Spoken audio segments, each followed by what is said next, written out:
Exodus chapter 34.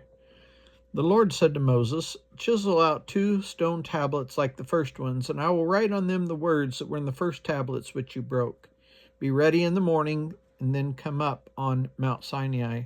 Present yourself to me there on top of the mountain. No one is to come with you or be seen anywhere on the mountain. Not even the flocks and herds may graze in front of the mountains." So Moses chiseled out 2 stone tablets like the first ones and went up Mount Sinai early in the morning as the Lord had commanded him, and he carried the 2 stone tablets in his hands. Then the Lord came down in the cloud and stood there with him and proclaimed his name, the Lord. And he passed in front of Moses, proclaiming, the Lord, the compassionate and gracious God, slow to anger, abounding in love and faithfulness, maintaining love to thousands, and forgiving wickedness, rebellion, and sin. Yet he does not leave the guilty unpunished. He punishes the children and their children for the sin of the parents to the 3rd and 4th generation. Moses bowed to the ground at once and worshipped. "Lord," he said, "if I have found favor in your eyes, then let the Lord go with us. Although this is a stiff-necked people, forgive our wickedness and our sin, and take us as your inheritance." Then the Lord said, "I'm making a covenant with you. Before all your people I will do wonders never before done in any nation in all the world. The people you live among will see how awesome is the work that I, the Lord, will do for you. Obey what I command you today. I will drive out before you the Amorites, Canaanites, Hittites, Perizzites, Hivites, and Jebusites. Be careful not to make a treaty with those who live in the land where you are going, or they will be a snare among you. Break down their altars, smash their sacred stones, and cut down their Asherah poles. Do not worship any other god, for the Lord, whose name is jealous, is a jealous God.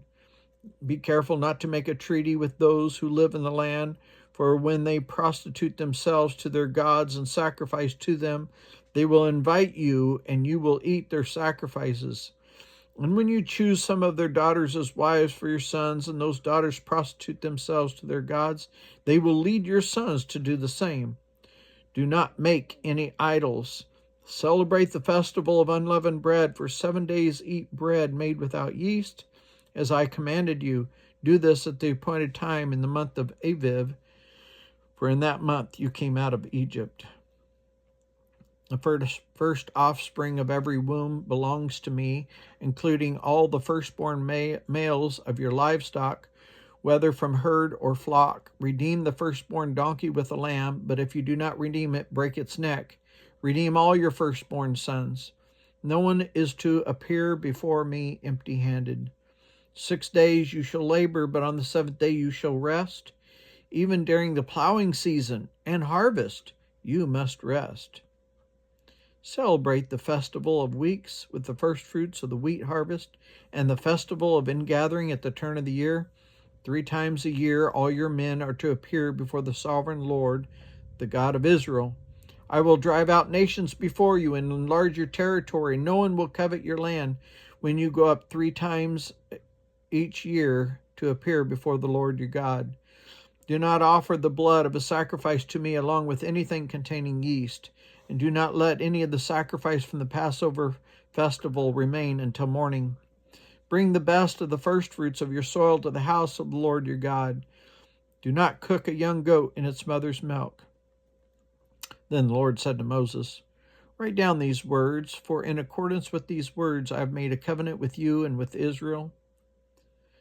Moses was there with the Lord 40 days and 40 nights without eating bread or drinking water, and he wrote on the tablets the words of the covenant, the 10 Commandments. When Moses came down from Mount Sinai with the 2 tablets of the covenant law in his hands, he was not aware that his face was radiant because he had spoken with the Lord. When Aaron and all the Israelites saw Moses, his face was radiant, and they were afraid to come near him. But Moses called to them, so Aaron and all the leaders of the community came back to him, and he spoke to them. Afterwards, all the Israelites came near him, and he gave them all the commands the Lord had given him on Mount Sinai. When Moses finished speaking to them, he put a veil over his face. But whenever he entered the Lord's presence to speak with him, he removed the veil until he came out. And when he came out, he told the Israelites what had been commanded. They saw that his face was radiant. Then Moses would put the veil back over his face until he went in to speak with the Lord.